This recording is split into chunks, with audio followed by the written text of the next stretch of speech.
Hello दोस्तों, स्वागत है आप सभी का आपके अपने चैनल सनातनी दुनिया में। दोस्तों, आज हम जानेंगे सकट चौथ के बारे में, इसे क्यों रखा जाता है और इससे जुड़ी हुई पौराणिक कथाओं के बारे में। आज इससे जुड़ी हुई 2 कथाओं को मैं सुनाऊंगी आपको। हर साल माघ माह के कृष्ण पक्ष की चतुर्थी को सकट चौथ का पर्व मनाया जाता है। सकट चौथ के दिन महिलाएं संतान की दीर्घ आयु के लिए और अच्छे स्वास्थ्य के लिए व्रत रखती हैं। दोस्तों, इस बार सकट चौथ 29 जनवरी को है। मान्यता है कि सकट चौथ की पूजा में कथा का पाठ करने से व्रत रहने वाले को भगवान श्री गणेश जी की कृपा प्राप्त होती है। माघ माह में सकट चौथ का पर्व मनाया जाता है और सकट चौथ के दिन भगवान श्री गणेश जी की पूजा होती है। तो बिना पूजा के यह व्रत अधूरा है। हिंदू धर्म में भगवान गणेश जी को वैसे भी प्रथम पूजनीय माना गया है। मान्यता के अनुसार गणपति बप्पा की पूजा करने से सभी काम बिना बाधा के पूरे हो जाते हैं। हर साल माघ माह के कृष्ण पक्ष की चतुर्थी को सकट चौथ का पर्व मनाया जाता है। सकट चौथ के दिन महिलाएं संतान की दीर्घ आयु और अच्छे स्वास्थ्य के लिए व्रत रखती हैं। इस बार जैसा कि मैं बता चुकी हूँ 29 जनवरी को है।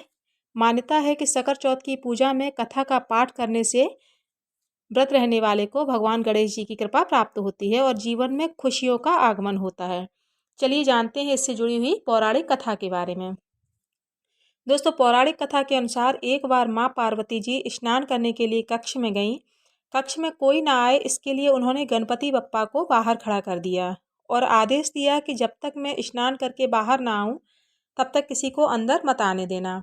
भगवान गणेश ने अपनी माँ पार्वती जी की आज्ञा का पालन किया, लेकिन कुछ ही समय बाद देवों के देव महादेव माँ पार्वती जी से मिलने आ गए। लेकिन उनको भगवान गणेश ने माँ पार्वती जी से मिलने नहीं दिया। भगवान शिव ने कई प्रयास किए कि वह माँ पार्वती से मिलें, लेकिन माँ पार्वती के आदेश के सामने उनकी एक न चली। पार्वती जी से न मिलने पर भगवान शिव क्रोधित हो गए और इसके पश्चात उन्होंने अपने अस्त्र त्रिशूल से गणेश जी का सिर धड़ से अलग कर दिया। माता पार्वती जी भगवान गणेश की आवाज़ सुनकर कक्ष से बाहर आईं और वह अपने पुत्र का सिर धड़ से अलग देखकर बहुत दुखी हो गईं और अपने पुत्र को जीवन दान देने का आदेश भगवान शिव को दे दिया। जिसके बाद भगवान शिव ने एक हाथी के बच्चे का सिर गणेश जी के धड़ से लगा दिया। इससे गणपति बप्पा को दूसरा जीवन मिल गया। इसके बाद सभी देवी देवताओं ने भगवान गणेश जी को आशीर्वाद दिया। तभी से महिलाएं अपनी संतान की दीर्घ आयु के लिए सकट चौथ का व्रत करती हैं। तो दोस्तों, ये तो थी एक पौराणिक कथा माता पार्वती जी की, और एक दूसरी कथा है उसको मैं अब आपको सुनाऊंगी। 29 जनवरी को जैसा कि सकट चौथ या संकष्टी चौथ का व्रत रखा जा रहा है, आप पावन दिन में भगवान गणेश की विधि विधान से पूजा कीजिए। धार्मिक मान्यताओं के अनुसार इस दिन माताएं संतान के लिए व्रत रखती हैं। सकट चौथ का व्रत रखने से संतान निरोगी और दीर्घायु होती है। मान्यता है कि भगवान गणेश जी की कृपा से सभी बिगड़े काम भी बन जाते हैं। सकट चौथ के दिन चंद्रमा को अर्घ देने के बाद ही व्रत का पारण किया जाता है। चलिए जानते हैं सकट चौथ की पढ़ी जाने वाली देवरानी जेठानी की कथा। एक शहर में देवरानी जेठानी रहती थीं। जेठानी अमीर थी और देवरानी गरीब थी। देवरानी गणेश जी की भक्त थी। देवरानी का पति जंगल से लकड़ी काट कर बेचता था और अक्सर बीमार रहता था। देवरानी जेठानी के घर का सारा काम करती थी और बदले में जेठानी उसको बचा हुआ खाना, पुराने कपड़े आदि उसको दे देती थी। इसी से देवरानी का परिवार चल रहा था। माघ के महीने में देवरानी ने तिल चौथ का व्रत किया। 5 आने का तिल व गुड़ लाकर तिलकुटा बनाया। पूजा करके तिल चौथ की कथा सुनी और तिलकुटा छीके में रख दिया और सोचा कि चांद उगने पर पहले तिलकुटा और फिर उसके बाद ही कुछ खाएगी। कथा को सुनकर वह जेठानी के यहाँ चली गई। खाना बनाकर जेठानी के बच्चों से खाना खाने को कहा तो बच्चे बोले, माँ ने व्रत किया है और माँ भूखी है, जब माँ खाना खाएगी तभी हम भी खाएंगे। जेठ जी को खाना खाने को कहा तो जेठ जी बोले, मैं अकेला नहीं खाऊंगा, जब चांद निकलेगा तब सब खाएंगे तभी मैं भी खाऊंगा। जेठानी ने उसे कहा कि आज तो किसी ने अभी तक खाना नहीं खाया, मैं तुम्हें खाना कैसे दे दूं? तुम सवेरे ही बचा हुआ खाना ले जाना।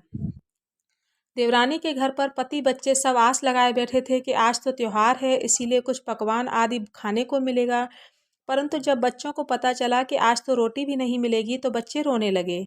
उसके पति को भी बहुत गुस्सा आया और कहने लगा, सारा दिन काम करके भी 2 रोटी नहीं ला सकती तो तू काम क्यों करती है? पति ने गुस्से में आकर अपनी पत्नी को कपड़े धोने के धोवने से मारा। धोबना हाथ से छूट गया तो पाटे से मारा। वह बेचारी गणेश जी को याद करती हुई रोते रोते पानी पीकर सो गई।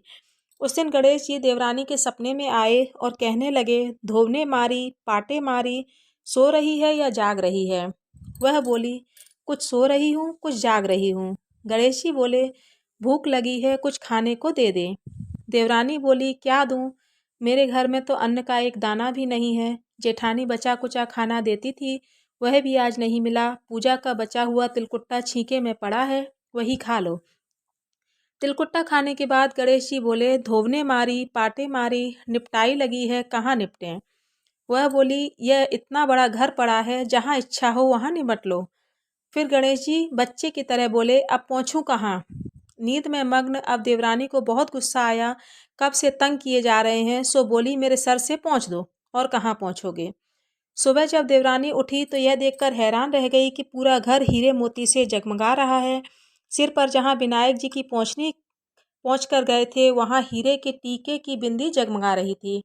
उस दिन देवरानी जेठानी के यहाँ काम करने नहीं गई। बड़ी देर तक राह देखने के बाद जेठानी ने बच्चों को देवरानी को बुलाने भेजा। जेठानी ने सोचा कि कल खाना नहीं दिया, इसीलिए शायद देवरानी बुरा मान गई। बच्चे बुलाने गए तो बोले, चाची चलो, माँ ने बुलाया है, सारा काम पड़ा है। देवरानी ने जवाब दिया, अब उसकी ज़रूरत नहीं है, घर में सब भरपूर है गणेश जी के आशीष से। बच्चों ने घर जाकर माँ को बताया कि चाची का तो पूरा घर हीरे मोतियों से जगमगा रहा है। जेठानी दौड़ती हुई देवरानी के पास आई और पूछा, यह सब कैसे हुआ? देवरानी ने उसके साथ जो कुछ भी हुआ वह सब कह डाला। घर लौटकर जेठानी अपने पति से कहने लगी कि आप मुझे धोबने और पाटे से मारो। उसका पति बोला कि भली मानस, मैंने तुम पर कभी हाथ नहीं उठाया है, मैं तुम्हें धोबने और पाटे से कैसे मार सकता हूँ? वह नहीं मानी और जिद करने लगी। मजबूरन पति को उसे मारना पड़ा। फिर उसने ढेर सारा घी डालकर चूरमा बनाया और छींके में रख दिया और सो गई। रात को चौथ विनायक जी उसके सपने में आए और कहने लगे, भूख लगी है, क्या खाऊं? जेठानी ने कहा, हे गणेश जी महाराज, मेरी देवरानी के यहाँ तो आपने सूखा तिलकुट्टा खाया था, मैंने तो झरते घी का चूरमा बनाकर आपके लिए छींके में रखा है। फल और मेवे भी रखे हैं, जो चाहे खा लीजिए। बाल स्वरूप गणेश जी बोले, अब निपटे कहाँ? जेठानी बोली, उसके यहाँ तो टूटी फूटी झोपड़ी थी, मेरे यहाँ तो कंचन के महल हैं, जहाँ चाहे निपट लो। फिर गणेश जी ने पूछा, अब पहुँचूँ कहाँ? जेठानी बोली, मेरे ललाट पर बड़ी सी बिंदी लगी है, उसे पहुँच लो। धन की भूखी जेठानी बहुत सुबह जल्दी उठ गई। उसने सोचा घर पूरा हीरे जवाहरात से भर चुका होगा, पर देखा तो पूरे घर में गंदगी फैली हुई थी, तेज बदबू आ रही थी। उसके सिर पर भी बहुत सारी गंदगी लगी हुई थी। उसने कहा, हे गणेश जी महाराज, यह आपने क्यों किया? मुझसे रूठे और देवरानी पर टूटे? जेठानी ने तो घर की साफ सफाई की करने की बहुत कोशिश की, परंतु गंदगी और ज़्यादा फैलती गई। जेठानी के पति को मालूम चला तो वह भी बहुत गुस्सा हुआ और बोला, तेरे पास इतना सब कुछ था, फिर भी तेरा मन नहीं भरा? परेशान होकर चौथ के गणेश जी से मदद की विनती करने लगी। गणेश जी ने कहा, देवरानी से जलन के कारण तूने जो कुछ किया था, यह सब उसी का फल है। अब तू अपने धन में से आधा धन उसे दे देगी, तभी यह साफ होगा। उसने आधा धन बांट दिया, किंतु मोहरों की एक हांडी चूल्हे के नीचे गाड़ रखी थी। उसने सोचा किसी को पता नहीं चलेगा और उसने धन को नहीं बांटा। उसने कहा, हे श्री गणेश जी, अब तो अपना यह सारा बिखराव समेटो।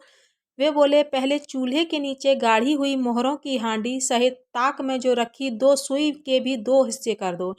इस प्रकार गजानन ने बाल स्वरूप में आकर सुई जैसी छोटी चीज का भी बंटवारा किया और अपनी माया समेटी।